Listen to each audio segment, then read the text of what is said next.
देखती आंखों सुनते कानों को उमर अमान का अस्सलाम, good morning, good afternoon, good evening, जो भी जिस टाइम हमारी वीडियो देख रहे हैं। शाम का टाइम, छुट्टी का दिन और शाम के टाइम बादलों के साथ एंजॉय करते हुए, चाय पीते हुए और आज के एक खूबसूरत टॉपिक के साथ वीडियो बनाते हुए। आज का हमारा टॉपिक है जो वो है टीचिंग के हवाले से। टीचिंग जो मेरे कुछ काफ़ी सारे दोस्त हैं, रिश्तेदार भी हैं, रिलेटिव्स हैं, कज़न्स वगैरह हैं जो टीचिंग के शोबे से वाबस्ता है। पाकिस्तान में कुछ लोग जो लोग हैं या इंडिया में हैं, नेपाल में, जो जहाँ से मेरी वीडियो देख रहे हैं जो टीचिंग के शोबे से वाबस्ता हैं, ये वीडियो उनके लिए है।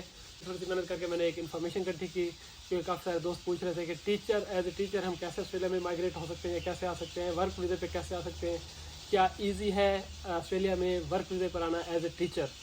सो इन्फॉर्मेशन कुछ टीचर के हवाले से ऐसी इकट्ठी किया, तो वीडियो एंड तक देखें, इंशाल्लाह आपको ज़रूर पसंद आएगी। अगर वीडियो अच्छी लगे एंड तक तो लाइक करें, सब्सक्राइब करें, शेयर करें वीडियो को, क्योंकि आपको मालूम है कि ऑस्ट्रेलिया एक बहुत बड़ा कॉन्टिनेंट है।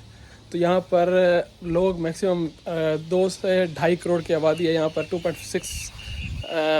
26 मिलियन या 25 मिलियन की आबादी है, ऑलमोस्ट इतनी ही कह सकते हैं आप, 2-2.5 करोड़ की आबादी है। तो जैसे जैसे आबादी यहाँ पर बढ़ रही है, माइग्रेशन करके दूसरे कंट्री से यहाँ पर ऑस्ट्रेलिया में मूव हो रहे हैं। तो इसी तरह से इसीलिए यहाँ पर ये गवर्नमेंट जो है ये एक नए स्कूल्स बनाती है, नए एजुकेशन सिस्टम तारुफ कराती है, कॉलेज बनाती हैं और यूनिवर्सिटीज़ वगैरह। ज़ाहिर बात है इनके तो वर्ल्ड क्लास हैं यूनिवर्सिटीज़ वगैरह। एजुकेशन का निज़ाम जो भी है ऑस्ट्रेलिया का एक वर्ल्ड क्लास निज़ाम है, वर्ल्ड क्लास कहा जाता है उसको। टॉप रैंकिंग में यूनिवर्सिटीज़ वगैरह आती हैं, इनकी एजुकेशन का सिस्टम टॉप रैंकिंग में आता है। और ये जो प्रायोरिटी लिस्ट में इन्होंने शामिल किया है टीचर वालों को 4 कैटेगरीज में, 4 शोबों में या 4 सब्जेक्ट में जिनको प्रायोरिटी दी जाती है, वो है ये STEM को फॉलो करते हैं। STEM मतलब साइंस, टेक्नोलॉजी, इंजीनियरिंग और मैथमेटिक्स। ये 4 जो हैं हाई प्रायोरिटी पे हैं, मतलब कि इनको ये बहुत ज़्यादा इनकी डिमांड है ऑस्ट्रेलिया में। तो कैटेगरीज़ के हवाले से इन चारों को बहुत ज़्यादा प्रायोरिटी दी जाती है, क्योंकि टीचर्स का शोबा जो है प्रायोरिटी लिस्ट में शामिल है। तो इसका मतलब है कि मेन जो है ये 4 को ज़्यादा फोकस कर रहे हैं इस टाइम। तो जो बाकी हैं जैसे दूसरे सब्जेक्ट वाले हैं उनको भी प्रायोरिटी दे रहे हैं, लेकिन थोड़ा कम। इनके जो रिक्वायरमेंट है वो ज़्यादातर रीजनल एरियाज़ में, अगर आपने मूव होना है तो रीजनल एरियाज़ ऑस्ट्रेलिया में, जो आपको शायद पता हो कि सिडनी, मेलबर्न और ब्रिस्बेन को छोड़कर ये तीन सिटीज़ को छोड़ के बाकी पूरा इन्होंने कंसिडर कर दिया है रीजनल एरिया। तो सारा का सारा ऑस्ट्रेलिया रीजनल है इस टाइम। तो आप कहीं पे भी मूव होते हैं इन 3 सिटी के अलावा तो रीजनल है। रीजनल में ज़्यादा डिमांड है। ये नहीं कि सिटी अगर आप रीजनल में मूव नहीं हो तो रीजनल मतलब कि हम कैसे देहाती इलाके, गाँव वाले इलाके तो नहीं कह सकते, क्योंकि यहाँ पर गाँव होता नहीं है, मतलब कि वो भी काफ़ी अच्छे डेवलप सिटीज़ होते हैं। और ये नहीं है कि रीजनल में काम नहीं होता या रीजनल में लोग नहीं रहते। रीजनल में भी बहुत ज़्यादा लोग रहते हैं, क्योंकि ऑस्ट्रेलिया में ज़्यादातर PR के लिए लोग अब रीजनल में ही मूव होते हैं। रीजनल के PR के लिए ज़्यादा चांसेस होते हैं रीजनल में। और वहाँ पर सैलरीज़ भी सही हैं, अच्छी सैलरीज़। और मैं टीचर की सैलरी की बात करूँ या जैसे सेकेंडरी स्कूल है, प्राइवेट स्कूल है, हाई स्कूल वाले टीचर की बात करूँ तो इनकी सैलरीज़ होती है $70,000 to $80,000 तक जाती है। $70,000 to $80,000 तक जाती है पर एनम के हिसाब से। और ये अप टू 100,000 भी हो सकती है, डिपेंड करता है आपके ऑक्यूपेशन, एक्सपीरियंस और कैटेगरीज़ पे, कहाँ पे जाते हैं, किस स्कूल पे जाते हैं, कैसा होता है, वो आपके डिपेंड करता है आप पे, या स्कूल पे जहाँ पे आपकी जॉब मिलती है, कॉलेज में, कहीं पे भी आपको जॉब मिलती है तो उस चीज़ पे डिपेंड करता है। लेकिन मिनिमम जो सैलरीज रहती हैं वो यहाँ पर रहती है $70,000 to $80,000 पर एनम के हिसाब से। और ये जो स्कूल टीचर हैं इनकी कोड आता है, ये जो MTSOL लिस्ट में शामिल है, इनको 241411। एक आप खुद ऑनलाइन वेबसाइट पे भी चेक कर सकते हैं, इनके रिक्वायरमेंट्स चेक कर सकते हैं, क्या क्या रिक्वायर्ड है या क्या कितने पॉइंट्स चाहिए, कितने पॉइंट्स चल रहे हैं आजकल की रेशो में, या क्या प्रायोरिटी चल रही है। ये कोड दिए होते हैं इनके, ऐसे लिस्ट होती है, स्किल ऑक्यूपेशन लिस्ट कहा जाता है जिसको। उस लिस्ट में ये डालते हैं, उस लिस्ट के कोड होते हैं, हर एक ऑक्यूपेशन का एक कोड है। जो टीचर का भी कोड मैंने आपके साथ शेयर किया वो मैं नीचे इसको मेंशन भी कर दिया है। तो बाकी ये कोड आप ऑनलाइन इनकी एमी वेबसाइट पे भी सर्च कर सकते हैं। तो इस हवाले से ये प्रायोरिटी ऑक्यूपेशन लिस्ट में आता है। और इसके बाद जी आप कौन कौन से वीज़े अप्लाई कर सकते हैं इस कोड के साथ, या आप अपनी इस ऑक्यूपेशन के साथ, इस टीचिंग के हवाले के साथ। You can apply for 190, you can apply for 189, you can apply for 491 as well. 491 जैसे कि आपको मालूम है कि रीजनल PR के तौर पे कहा जाता है इसको। PR नहीं है, it's a pathway to PR। But still you can apply for the 491.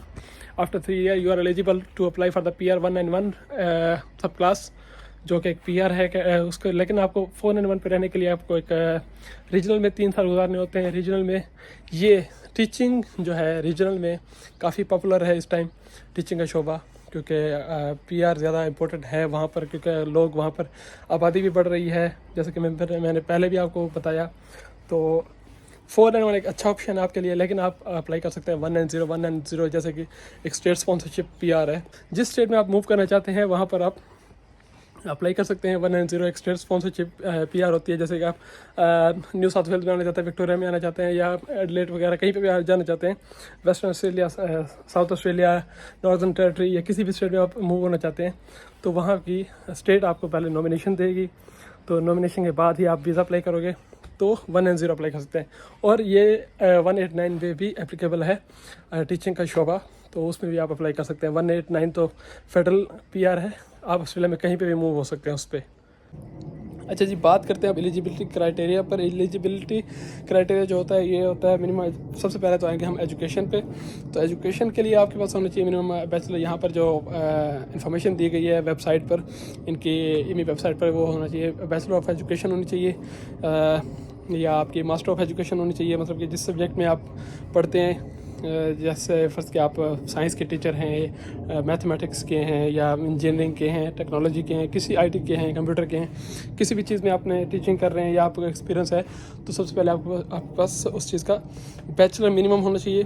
उसके साथ पाकिस्तान में जैसे B.Ed वो 1 साल का कोर्स है, यहाँ पर 4 साल का कहा जाता है उसको बैचलर डिग्री को. तो शायद तो आप मास्टर होना चाहिए तो बेहतर है. पॉइंट सिस्टम के हवाले से कहा जाता है ना, इसीलिए क्योंकि पॉइंट आपके जितने अच्छे होंगे, जितनी ज़्यादा एजुकेशन होगी, मास्टर डिग्री है तो पॉइंट उस हिसाब से मिलेंगे आपको, और उस हिसाब से चांस होते हैं आपकी PR लगने के. तो एजुकेशन का ये हो गया कि आपके पास मास्टर होनी चाहिए, तो अच्छी बात है. लेकिन रिक्वायरमेंट क्या है, बैचलर हो तो मस्ट है. और उसके साथ आपके पास कम से कम 4 से 5 साल का एक्सपीरियंस होना चाहिए पॉइंट इकट्ठे करने के लिए. और उसके बाद आ जाता है जी उस अपनी फील्ड में अपने 4 साल 5 साल का मिनिमम 5 ईयर का एक्सपीरियंस हो तो वेल एंड गुड है. 4 साल का एक्सपीरियंस भी चल सकता है, 3 से 4 साल का, लेकिन 5 year experience is a well and good to collect the point. आपके पास हो गया डिग्री, होगी आपकी एजुकेशन होगी, उसके बाद हो गया आपका एक्सपीरियंस हो गया. उसके बाद आता है जी आपकी इंग्लिश लैंग्वेज, IELTS. यहाँ पर ऑस्ट्रेलिया में PT भी चलता है, लेकिन आपको टीचिंग में आने के लिए PT रिक्वायर्ड नहीं है, क्योंकि आप PT दे नहीं सकते टीचिंग की शोबे में अप्लाई करने के लिए. Only IELTS. तो IELTS भी ऐसा है कि स्पीकिंग और लिसनिंग में आपकी 8 बैंड होने चाहिए, और रीडिंग और राइटिंग में 7 ईच. दोबारा बता रहा हूँ, लिसनिंग और स्पीकिंग में 8 ईच, और राइटिंग और रीडिंग में 7 ईच. तो इट्स काइंड ऑफ डिफ़िकल्ट. ये तो सारा सिस्टम हो गया जी कि क्या ऑस्ट्रेलिया में टीचर कैसे आ सकते हैं, क्या कर सकते हैं, क्या रिक्वायरमेंट्स हैं, तो कैसे एलिजिबिलिटी क्राइटेरिया क्या होता है, सब कुछ मैंने आपको इन्फॉर्म कर दिया. अब मैं आपको स्टेप बाय स्टेप बताता हूँ कि आपने कैसे कैसे अप्लाई करना है, क्या क्या करना है. तो सबसे पहला स्टेप आपका आता है जी, सबसे पहले तो आपने पॉइंट इकट्ठे करने हैं. पॉइंट सिस्टम कुछ भी आप किसी भी वीज़े पे अप्लाई कर, तो सबसे पहले इसके लिए आपको चाहिए 65 पॉइंट.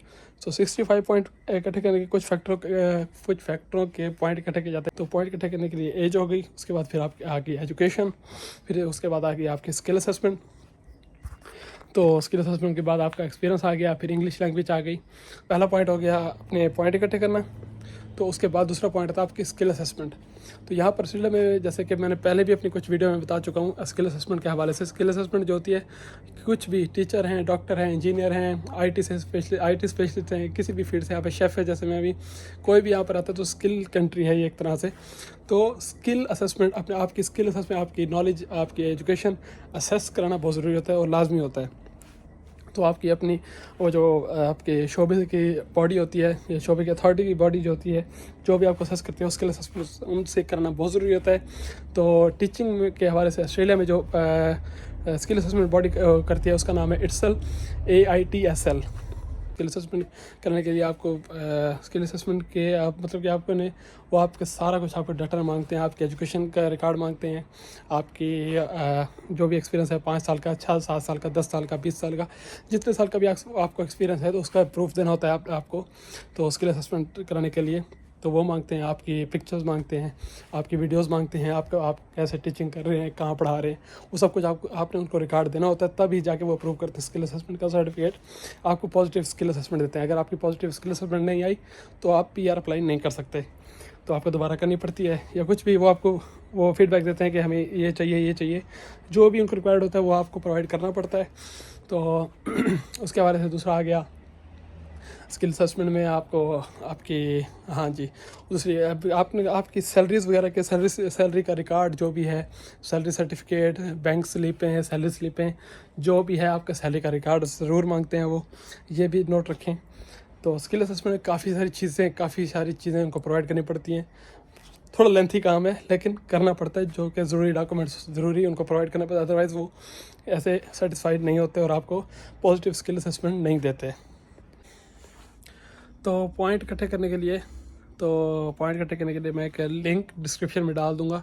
आपने अगर आप चेक करना चाहते हैं कि आप एलिजिबल हैं या नहीं है, सबसे पहले, क्योंकि ज़ाहिर बात है हर इंसान ने सोचना कि मैं एलिजिबल भी हूँ कि नहीं हूँ, ये सब प्रोसेस करने से पहले अगर आप टीचर हैं और आपका एक्सपीरियंस है, डिग्री है आपके पास, एजुकेशन है आपके पास और अच्छी इंग्लिश लैंग्वेज है आपकी, अच्छी इंग्लिश आप बोल सकते हैं, सुन सकते हैं, पढ़ सकते हैं, लिख सकते हैं, तो क्यों नहीं ट्राई करना चाहिए आपको।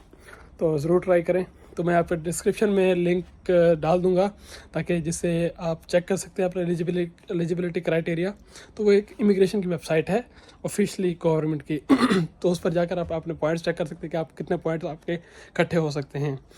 उसके बाद ये अगला स्टेप आता है जी EOI, एक्सप्रेशन ऑफ इंटरेस्ट डालना। तो कुछ भी वीज़ा अप्लाई करने के लिए तो सबसे पहले हमें डायरेक्ट वीज़ा अप्लाई नहीं करेंगे और ना ही कर सकते हैं, तो यहाँ पर पहले आपको EOI डालनी पड़ती है इनकी गवर्नमेंट की वेबसाइट पर अपना अकाउंट बनाकर। तो ऑनलाइन अकाउंट है, इमिग्रेशन वेबसाइट है जो इनकी होम अफेयर की, उस पर आपने स्किल सेलेक्ट पे, इनकी वेबसाइट है स्किल सेलेक्ट, तो उसका नाम है स्किल सेलेक्ट। तो उस पर जाके आपने अपना अकाउंट बनाना है, उस अकाउंट में जाके आपने अपनी सारी डिटेल डालनी। तो जी वेट करने के बाद फिर आप, डिपेंड करता है कि गवर्नमेंट कब इशू करती है या लिस्ट कब इशू करती है, लिस्ट कब शाये करती है, तो वो आप वेट करेंगे। हो सकता है कि आपको ज़्यादा लंबा वेट करना पड़े, मैक्सिमम 2-3 हफ्ते या 2-3 महीने, 4 महीने, 6 महीने, 8 महीने, साल भी लग सकता है। लोगों ने 2-2 साल भी वेट किया है, कर रहे हैं शायद, और भी जो हो सकता है कि उनको अभी तक इन्विटेशन आया भी ना हो। तो ये भी होता है कि बाज़ औक़ात के पॉइंट मैच नहीं करते या पॉइंट हाई होते हैं उस टाइम पॉइंट सिस्टम। तो ये नहीं है कि आपका नाम नहीं आता, हो सकता है देर से आए, हो सकता है जल्दी भी आ जाए, डिपेंड करता है गवर्नमेंट पे। यहाँ पर ऑस्ट्रेलिया में तो प्रॉपर चेक करते रहते हो अपनी ईमेल, अपनी स्किल सेलेक्ट के जो इनबॉक्स होता है वो इमिग्रेशन का, वो आप चेक करते रहते हो। उसमें आपको अगर ईमेल आ गई, इनविटेशन आ जाता है, इशू कभी भी हो सकता है तो आ जाता है, तो फिर आप अपना जो भी डॉक्यूमेंट्स आपने EOI में सब वो एप्लीकेशन डाली होती है, मतलब कि आपने जो भी उनको बताया होता है कि मेरे पास स्किल असेसमेंट है, मेरे पास एजुकेशन का रिकॉर्ड है, मेरे पास अपने जॉब का रिकॉर्ड है, हर चीज़ आपको जो भी आपने मेंशन की होती है अपनी प्रोफाइल में, अपनी एप्लीकेशन में, वो सब चीज़ें रिकॉर्ड अब आपने वीज़ा के लिए डाल देनी है। सारे डॉक्यूमेंट्स भेजने के बाद फिर आपने वेट करना है, वो वीज़ा इशू कब करते हैं या मेडिकल कराते हैं, जो भी है वो उसके बाद का प्रोसेस है। तो ये सब जब प्रोसेस था, आई होप ये आपको अच्छी तरह समझा पाया हूँगा मैं, जो भी इन्फॉर्मेशन मैंने कलेक्ट की। तो सिस्टम यही चलता है यहाँ पर। तो एक ब्रीफली शॉर्टली मैं आपको दोबारा एक बता देता हूँ ताकि दोबारा एक समझ आ जाए। पूरी वीडियो का कंक्लूजन मैं निकाल के आपको दोबारा एक समझा देता हूँ। तो पूरी वीडियो का कंक्लूजन एंड में क्या, मैं आपको एक शॉर्ट तरीके से समझा देता हूँ। सबसे पहले आपके पास बैचलर डिग्री होनी चाहिए मिनिमम, मास्टर बैचलर मिनिमम होनी चाहिए, ठीक है। और उसके बाद आपके पास 5 साल का एक्सपीरियंस होना चाहिए, आपके पास इंग्लिश लैंग्वेज कोर्स होना चाहिए, ठीक है, 8 बैंड तक, और वो एकेडमिक होगा। आइल्स जनरल नहीं चलेगा, ओनली PT नहीं चलता, सो ओनली एकेडमिक चलेगा, और वो भी 8 बैंड के साथ। उसके बाद फिर आपने अपना स्किल असेसमेंट करा लिया, एजुकेशन हो गई, आपकी एक्सपीरियंस हो गया, तो आपके आइल्स भी हो गया। और उसके बाद फिर आपने डाल देने EOI डालने के बाद आपने वेट करना है। वेट करने के बाद जब इन्विटेशन आएगा तो उसके बाद फिर आप वीज़ा अप्लाई कर सकते हैं। ये थी जी आज की हमारी वीडियो। आई होप आपको पसंद आई होगी इन्फॉर्मेशन। तो जो भी टीचर हैं, जहाँ से भी वीडियो देख रहे हैं, पाकिस्तान, इंडिया, नेपाल, बांग्लादेश या कहीं से भी मेरी वीडियो देखते हैं, मुझे नोटिफिकेशन तो आते हैं। थैंक यू सो मच आप लोगों का सपोर्ट करने का, बहुत बहुत शुक्रिया। तो देखते रहें, सुनते रहें। मिलते हैं अगले व्लॉग में, अगली वीडियो में, नई इन्फॉर्मेशन, नए गपशप के साथ। तो तब तक के लिए इजाज़त दीजिए। टाटा, बाय बाय, अल्लाह हाफिज़। Thank you so much.